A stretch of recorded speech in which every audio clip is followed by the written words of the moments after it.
parte do tema intraoperatório e agora a gente vai ver, na aula de hoje, o tempo cirúrgico, né? Durante um procedimento cirúrgico, uma operação, existem os tempos, né? A gente chama de tempo cirúrgico, no qual consiste basicamente nas etapas durante a cirurgia, tá bom? Bem, um desses tempos a gente chama de diéreses, né? Que é a separação dos planos anatômicos ou dos tecidos, que possibilita a abordagem de um órgão ou região. Pode ser uma cavidade, uma superfície, ou o rompimento da continuidade dos tecidos, né? Pode ser de forma mecânica ou física. Bem, como é que seria isso, a diérese, né? Quando a gente faz uma incisão, um corte na pele, a gente tem que separar os planos. O que seriam esses planos anatômicos, né? A gente tem pele, embaixo da pele a gente tem gordura, debaixo da gordura a gente tem peritoneu, por exemplo, se eu estou abrindo um abdômen. Então, eu vou chegando na cavidade. Então, a diérese é a separação por planos. E ao mesmo momento que eu estou fazendo a diérese, eu tenho que fazer a hemostasia. No que consiste a hemostasia? É o processo pelo qual se previne, né, ou detém ou impede o sangramento. Então, quando a gente faz um corte, a gente acaba cortando alguns vasos sanguíneos, algumas veias, né? Então, a gente tem que fazer a hemostasia, né, evitar que tenha um sangramento nessa região. Então, é chamado de hemostasia, tá bom? É o processo no qual a gente previne e detém ou impede o sangramento. Muito bem. Então, depois a gente tem a excérese, né, que é a etapa do procedimento cirúrgico que ocorre em remoção cirúrgica de um tecido ou um órgão mal funcionante ou doente, né? Vamos supor que eu quero tirar um pedaço do intestino, então isso se chama excérese, né? Eu estou retirando um pedaço de um tecido, tá bom? E a síntese cirúrgica, que é aproximar ou unir as bordas de uma lesão com a finalidade de estabelecer o tecido, né? Então, quando a gente faz o corte, né, a diérese, a gente vem depois fazendo a síntese cirúrgica, ou seja, onde está aqueles cortes, né, eu vou unir peritônio com peritônio, vou unir gordura com gordura, né, tecido adiposo com tecido adiposo, pele com pele. Então, e a finalidade é facilitar o processo de cicatrização. Muito bem. O tempo cirúrgico, né? O primeiro é a diérese, significa dividir, separar ou cortar os tecidos através do bisturi elétrico, tesoura, serra ou laser, tá bom? O segundo é hemostasia através da compressão direta com os dedos, pode ser com a pinça ou com o bisturi elétrico, né? O eletrocautério ou termocautério. A sutura também, a gente pode utilizar a sutura, dar os nós cirúrgicos, tá bom? Ou simplesmente segurar com as pinças, tá? Pinça Kelly, Coche ou Rochas. Bem, o terceiro tempo é, ao atingir a área comprometida, né, faz as séries, né, que é fazer a cirurgia propriamente dito, fazer a remoção do que é planejado, né? Vamos tirar um pedaço do fígado, então vai lá e tira o pedaço do fígado. Vamos tirar a vesícula, vai lá e tira a vesícula, né? E o quarto tempo cirúrgico é o procedimento na qual a gente vai fazer a síntese cirúrgica, né? A gente vai fazer a aproximação das bordas da ferida operatória através de suturas, adesivo, ataduras, agulhas de sutura presa no porta-agulha, né? Então, a gente vai fazer a síntese cirúrgica. Muito bem.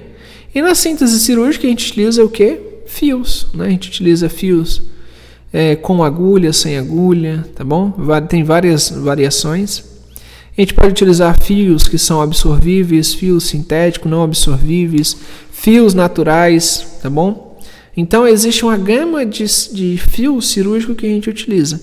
Claro, em um próximo momento a gente vai ver aulas falando somente sobre os fios cirúrgicos, tá bom?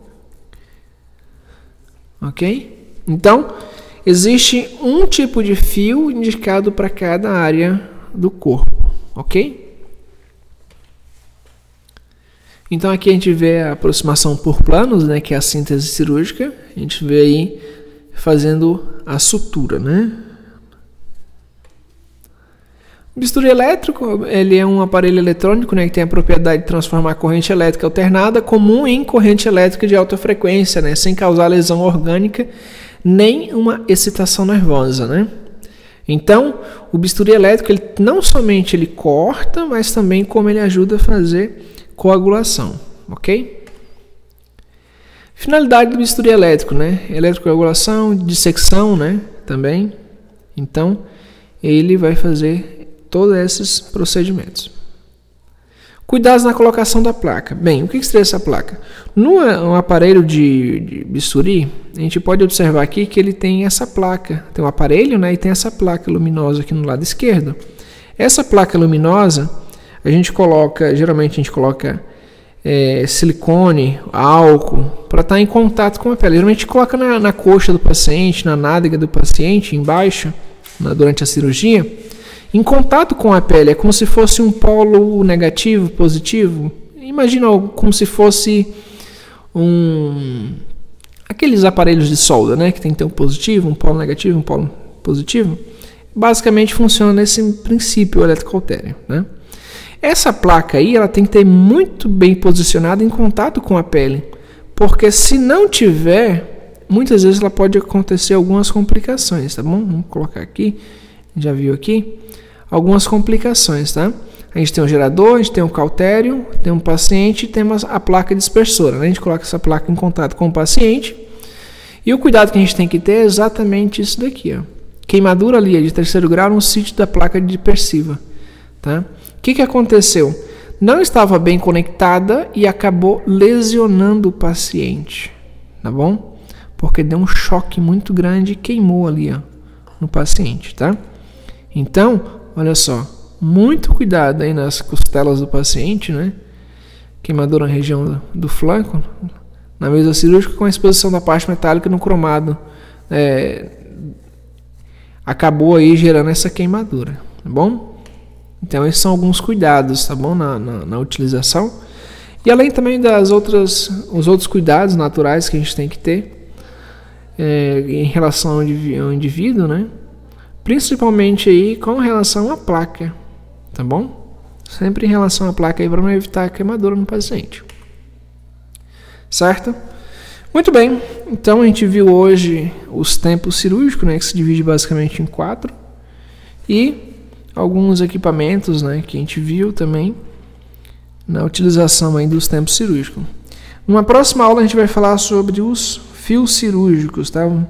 Tem que ter conhecimento aí sobre os fios cirúrgicos, quais são as propriedades dos fios cirúrgicos, qual é a indicação de cada fio cirúrgico, tá bom?